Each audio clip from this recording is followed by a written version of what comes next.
The Galactic Council had gathered again in their grand chamber, a floating ring above the capital planet of Zorthal Prime. The chamber shimmered with light, and the air buzzed with confidence and power. Leaders from over 300 star systems sat in golden seats, talking about war, trade, and how to keep their control over the galaxy. But today, the main topic was Earth. Humans are loud, emotional, and weak, growled Lord Vexer of the Creel Dominion. They speak too much. They build too little. They think they matter, laughed High Speaker Lovin, her silver eyes rolling. A Deathworld species with barely 200 years of spaceflight? Please. The council chamber echoed with arrogant laughter. Earth had sent many messages in the past, requests for peace, warnings about unknown technology, even offers of alliance. All ignored. The council believed humanity was too far behind to matter. They were not part of the core races. They were outsiders. Nobody's dot, but suddenly the lights dimmed. A quiet hum passed through the chamber walls. Every hologram blinked. Every transmission paused. What is this? Asked a council guard. The screen above the chamber turned black. Then, a voice calm, human, male spoke in perfect galactic standard. You've crossed the line. Consequences are en route. That was all. No name, no emotion, no images. Just that sentence. Then silence. The lights returned. The screens flickered back to normal. And for the first time in thousands of years, the Galactic Council said nothing.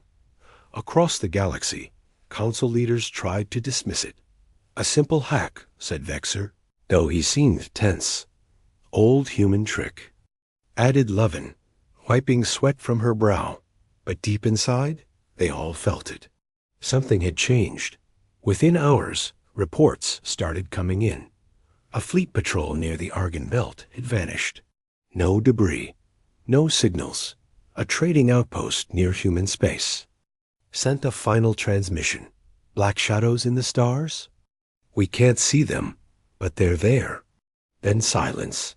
Council intelligence tried to scan Earth systems.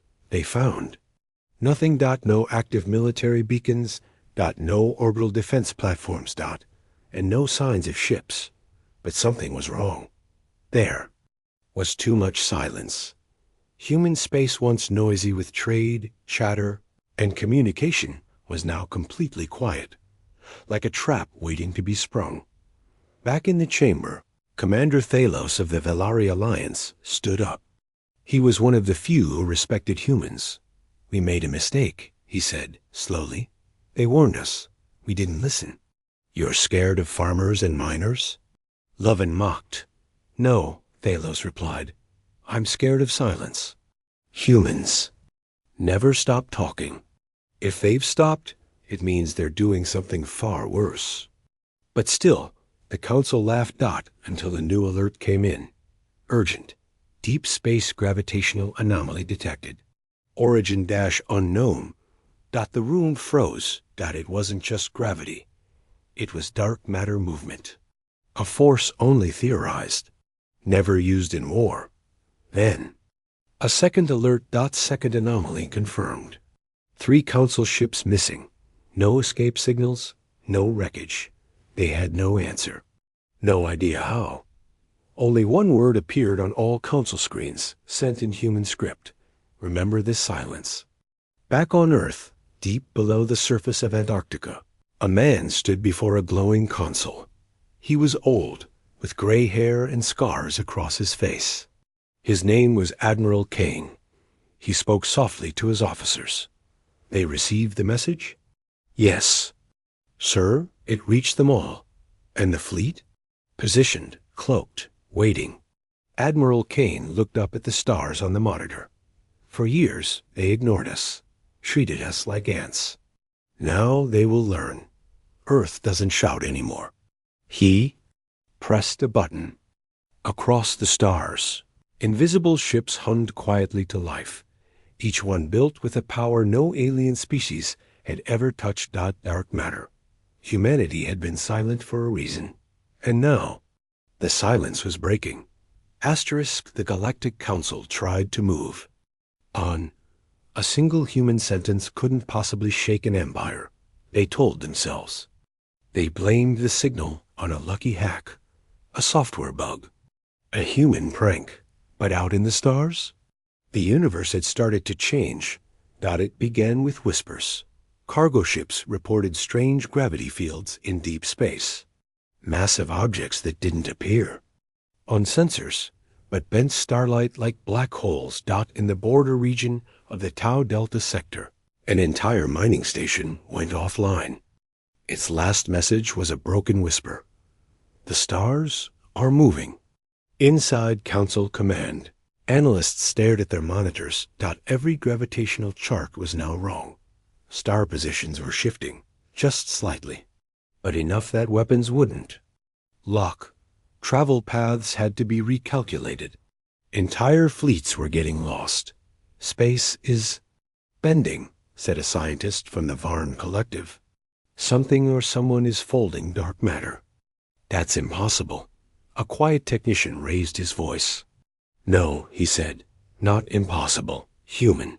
The room fell silent. Meanwhile, in the orbit of Council Fortress World Zarnis, 6 warships vanished during routine patrol. They left no debris, not even an SOS. Their last sensor recordings revealed a shape, sharp, triangular, blacker than space. Silent. The signature didn't match any known alien fleet, but one file in the archive triggered a match. Old Earth science. Prototypes classified. Project Obsidian. The Council had ignored those human test files. They were too advanced. The energy readings seemed fake at the time, but now, those fake readings were real. Far across the galaxy, deep in Earth's hidden command base, a young officer named Rhea monitored the growing list of Council responses. They're sending recon fleets into uncharted sectors, she said. Admiral. Kane nodded. They're scared, he replied. Good, but not scared enough. They don't know how many ships we've built, she said. They don't even know what kind of ships we've built, Kane added.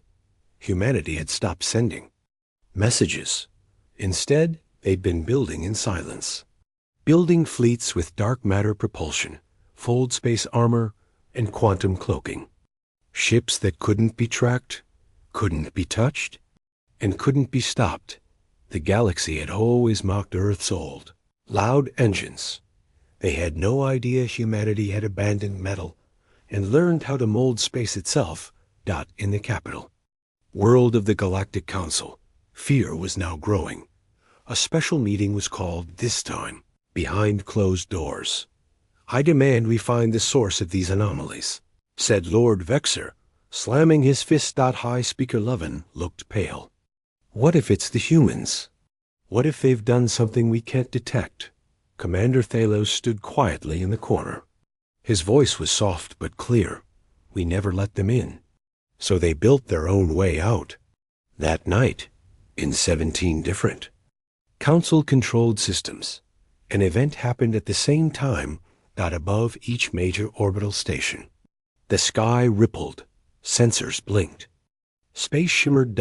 And for 5 seconds, just 5 seconds, a shape appeared. Gigantic, black, floating. A dark matter warship. No weapons fired. No words were spoken, but the message was clear. Earth had arrived, and the stars were no longer safe. The Council still believed they had time.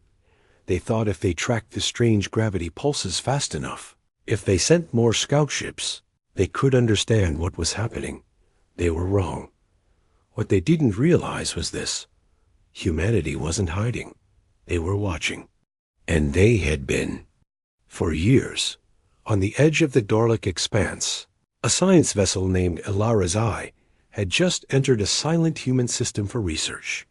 They found no satellites, no power signals, just quiet and dust. The lead alien researcher floated into this command bay and said, "It's abandoned. No sign of life." Then the lights flickered, just once, Every screen turned white.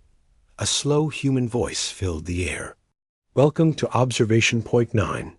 We've been expecting you." The ship began to spin uncontrollably. All gravity disappeared. Then, the entire vessel vanished from every Council tracking system. Only one message reached Council Command. Curiosity has a cost. Across the galaxy, Council diplomats rushed to warn their allies. But now, their allies were silent too. The Tarnethi. Homeworld gone dark. The Kellantrade ring. No movement for 2 days. The Threx. Empire refusing to answer calls. Each of these species had mocked Earth. Each had played a part in blocking humanity's rise. And each had just been erased from the map. Council intelligence tried everything: long-range scans, AI-enhanced analysis, deep code surveillance. Still, they found nothing. The human fleet didn't show on any spectrum, but something else was noticed. Strange pattern in the Council archive logs. Someone had accessed top-level classified files. Months ago. Files about Earth. Files about old battles, ignored warnings. Ancient tech. One log entry was flagged. Operation Stillstone. Human message decoded in 2312 translation. "We will not challenge the stars. We will become the dark." Between them, they never understood what it meant. Now they did. Meanwhile, back on Earth, Admiral Kane stood before a massive holomap showing the Council's entire territory. Red dots glowed softly. Every dot meant one of their warships had locked onto a Council location. "Sir," Rhea said, "Phase 1 is complete." Kane nodded. "We let them speak for centuries. Now they'll feel what silence really means." She paused. "They still think we're bluffing. Then let's break the lie." Elsewhere in the human command chamber, an AI known as Obsidian 9 came online. It had no face, only a voice. "Prepare Black Echo Protocol. Begin ghost incursions." The warships didn't need orders. They were already moving. On Council World Zirith Prime, a celebration was being held. The public was told the human threat was under control. Musicians played, lights flashed, speeches were made. Then, the sky cracked. A vertical line like a rip in space opened above the capital. And through it came nothing, just silence. No ship, no light, just a shape black, sharp, frozen hanging. In the sky, all sound across Zirith stopped, even the birds, even the wind. A moment later, every screen on the planet showed one thing: a human child drawing a dark triangle, with one sentence: "We warned you. This is not revenge. This is the correction." Back in Council Command, alarms screamed. Fleet commanders shouted over each other. "Activate planetary shields. Recall all ships." But it was already too late. Humanity hadn't stopped talking because they were afraid. They stopped talking because they were ready. It started with a shimmer in space. At first, the Council fleet above Virella system thought it was just a heat wave, a strange solar flare, but the shimmer grew wider. Then it opened, like a wound in the stars. Out of that wound came something huge, black, and absolutely silent. The ship had no visible engines, no lights, no markings. It didn't move like normal ships. It glided, cutting through space like it didn't belong to this reality. "It's bending light," whispered a Valari commander. "No," said another. "It's bending space itself." The Council fleet had 127 warships in formation. They all locked weapons on the dark matter. Vessel. No reply. No signal. Only silence. So the fleet commander gave the order: "Fire all weapons." Missiles flew. Lasers burned. Railguns roared. But before a single blast could hit, everything froze. The dark matter ship didn't move. Reality around it just shifted. Every shot fired with perfect aim missed by miles. Not because the human ship dodged them. Because space had changed, the projectiles curved. Galite bent. Time itself slowed for a second. Then the human ship moved. But not forward. It simply turned ever so slightly. To look at the Council fleet. Suddenly, all 127 enemy ships shut down. Engines off. Power lost. Shields dropped. Complete. Blackout. Panic spread like fire. Restart systems. We're blind. Weapons are offline. Something's inside our code. And then the screams began. Inside each Council ship, crew members saw the same thing. A black triangle glowing on every screen. And one message. This is your first and final warning. Return or be rewritten. One captain, a brave Zardathi, warrior, shouted, "We do not bow to threats." He activated his backup launch system manually. The moment he pressed the button, his entire ship crumpled, not exploded, collapsed, like a piece of paper, crushed by an invisible fist. The remaining ships tried to retreat, but it was too late. The human warship didn't fire any weapons, It just sent one pulse. A silent shockwave dark. And invisible rippled out. One by one, Council ships vanished. Not destroyed, not even damaged, just gone. Sensors showed no trace. No wreckage. No survivors. Just silence. Back on Earth, in the command bunker, Admiral Kane stood in front of the holonap. The Varela system flickered red, then went dark. Status? He asked. Obsidian-9 replied in its low, cold voice. Enemy fleet eliminated. No human damage. Psychological effect. Total. Message delivered. Kane didn't smile. He didn't cheer. He only nodded. Begin next phase. Let them know. We're not gods. But we don't need to be. Meanwhile, in the Council chamber, the surviving leaders stared in horror. Only one ship had returned from Varela. Its entire crew was silent. Every member, even the captain, just sat in their chairs, eyes open, breathing, but not speaking. Medical scans showed no injury, no brain damage. Only one signal repeated in their mind. You saw the silence. Now you live in it. That day, the Council passed a new command across the galaxy. All forces must avoid direct contact with human zones. But it was already too late. More ripples had started forming. More ships were uncloaking. And in every corner of the galaxy, the shadows began to move.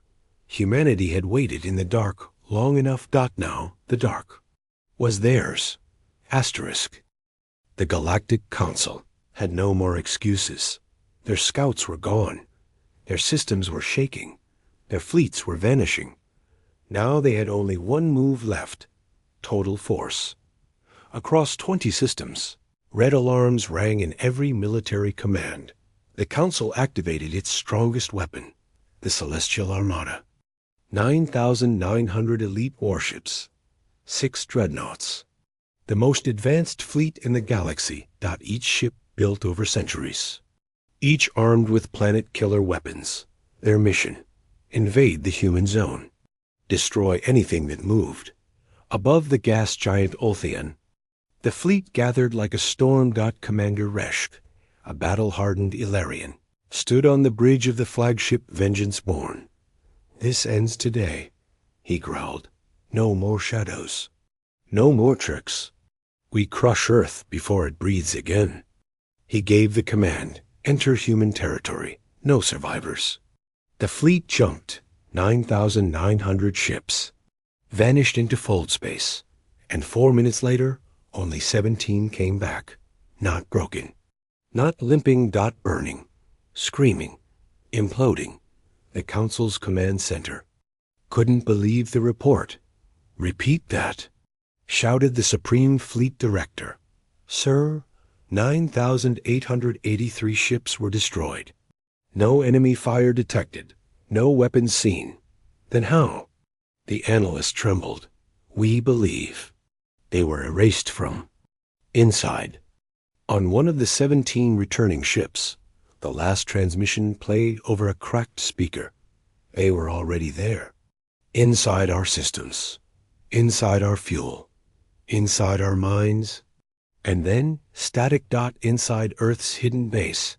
Admiral Kane stared. At the countdown screen, 4 o'clock, 3:59, 3:58, ... He had given the Armada a chance to turn around. They didn't dot, so he activated Protocol Black. Spiral, the most secret part of humanity's dark matter program, a program not just made to destroy ships, but to rewrite the laws of physics around them. What did we do to them, sir? Asked Rhea softly. We didn't fire weapons, Kane answered. We deleted the space they were in, like cutting a line from a page. They're just gone? Gone, he said, forgotten by the universe. Back at the Council's war table, a deadly silence fell. They had believed they were the most powerful force in the stars. Now they faced something beyond war, beyond understanding.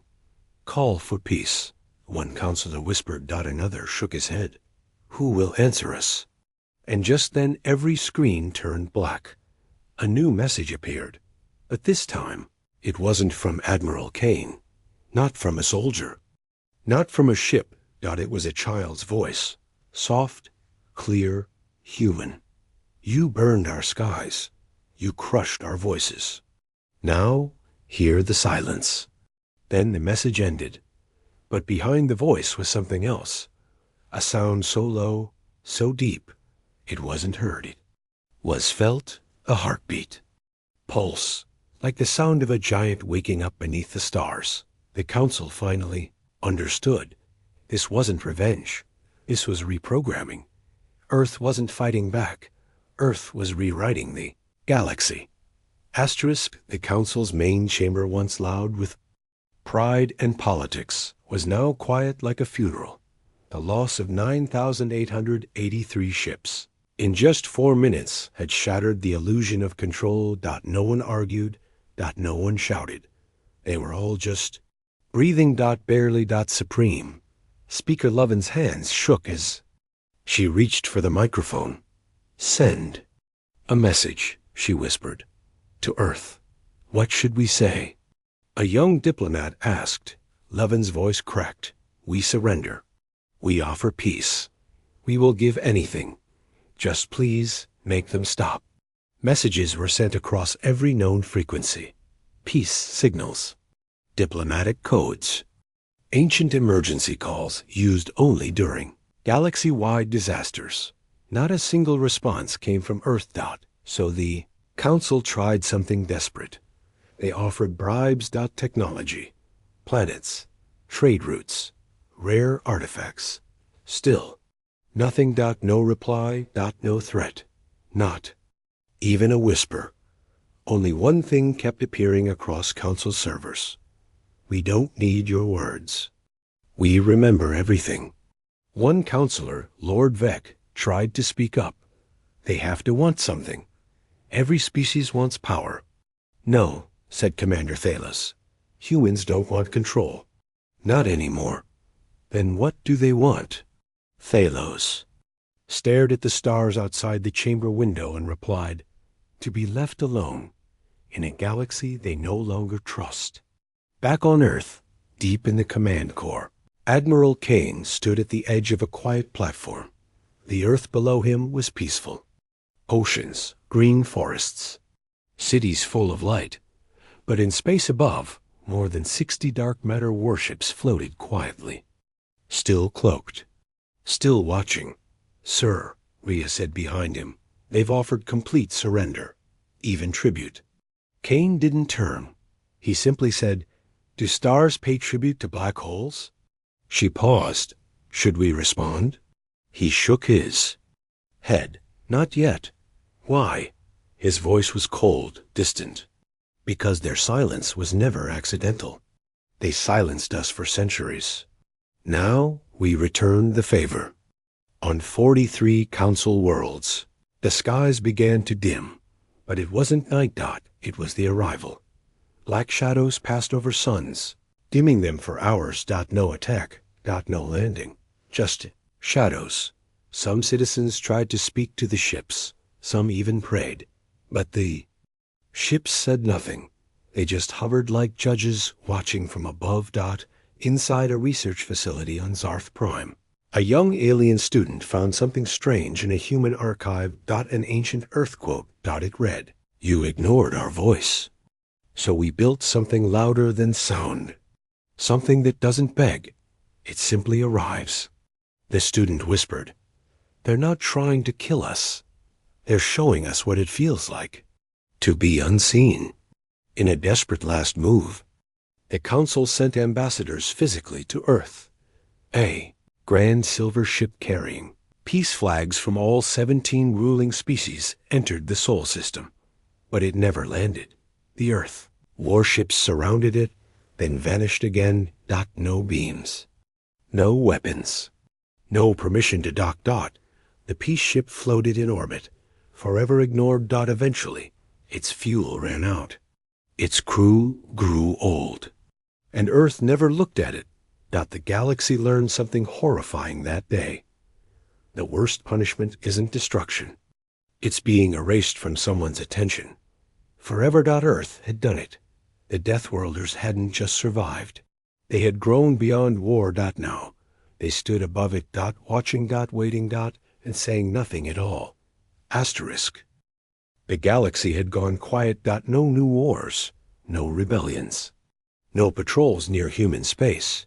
The Council had stopped sending fleets. Stopped sending threats. Stopped sending anything at all. And still, Earth said nothing. The silence became heavier with time. It wasn't the silence of peace. It was the silence of a loaded weapon, resting, waiting. Above 28 Council worlds, dark matter warships remained in orbit, perfectly still. Day and night. They didn't fire. They didn't move. They just watched. Some called it a siege. Others called it mercy. But no one dared to test what would happen if they made a sound. Then, one day, a ripple passed across the galaxy. Every screen on every world council, independent, outlaw went black. Old. Broken terminals lit up. Radios flickered. Abandoned satellites powered themselves. And a broadcast began. It wasn't loud. It wasn't dramatic. It was a human child, no older than 8, sitting in a chair. Simple clothes. Bare feet. Behind her, stars. She looked straight into the camera. Then she spoke. "We asked for peace. You gave us silence. So we learned from you." She blinked slowly, calm like a winter wind. "We don't hate you. We don't fear you. We just don't believe you anymore." The child reached under the chair and pulled out a small toy spaceship. It was dented, burned. Old. "This was my big brother's. He died on a colony that your fleets bombed. He liked stars. Now he's part of one." The screen zoomed out. Behind the child wasn't a ship. It was Earth. Silent, whole, glowing, but more importantly, floating in orbit was something else. Thousands of dark matter ships. All cloaked. All powered. All waiting. The girl smiled gently. "You don't have to say sorry. We don't want your words. Just remember. We did." Then the signal ended, and every ship in orbit of Council worlds did something terrifying. They turned, not to fire, not to flee, but to look directly at the capital planets. And then, one by one, they vanished. No message followed. No demand. Just silence. Years passed. The Council never recovered. New laws were written. Earth was never touched again.